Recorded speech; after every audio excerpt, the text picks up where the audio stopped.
ನಮಸ್ಕಾರ. CBS news ವಾರ್ತೆಗಳಿಗೆ ಸ್ವಾಗತ. ವಾರ್ತೆಗಳ ವಿವರ.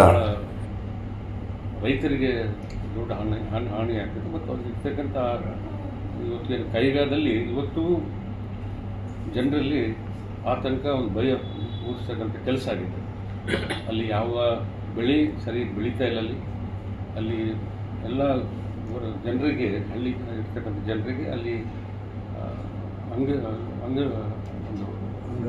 ಅಂಗವಿಕಲತನ ಒಂದು ಕಾಣ್ ಬರ್ತಾ ಇದೆ.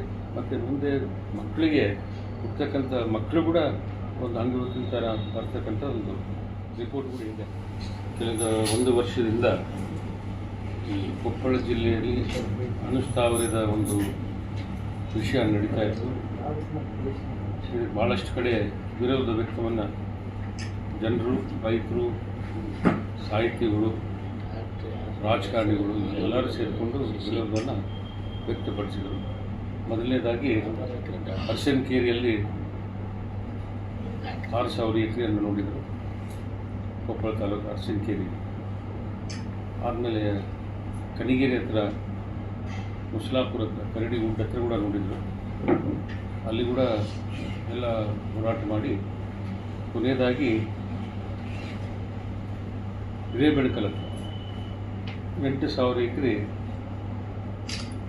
ಭಾಳ ಸುಂದರವಾದಂಥ ಪ್ರದೇಶ, ಭಾಳ ಐತಿಹಾಸಿಕ ಸ್ಮಾರಕಗಳು ಇರ್ತಕ್ಕಂಥ ಒಂದು ಪ್ರದೇಶದಲ್ಲಿ ವಿಶೇಷವಾಗಿ ಮೌರ್ಯರ ಬೆಟ್ಟಗಳು, ಕುಮಾರ ಕುಂಟ ಸ್ಮಾರಕಗಳು, ಗವಿ ಚಿತ್ರಗಳು, ವನ್ಯಜೀವಿಗಳು ಇರ್ತಕ್ಕಂಥ ಪ್ರದೇಶದಲ್ಲಿ ಅನುಸ್ಥಾವರೆ ಮಾಡ್ತಕ್ಕಂಥ ಸರ್ವೆ ಮಾಡಿ ಆ ಪ್ರಪೋಸಲನ್ನು ಜಿಲ್ಲಾಡಳಿತ, ಕೇಂದ್ರ ಸರ್ಕಾರ, ಜೀವನ ಹಳ್ಳಿಗಳಲ್ಲಿ ಇರ್ತಕ್ಕಂಥ ಜನರ ಜೀವನ ಕೂಡ ಹಾಳಾಗ್ತವೆ.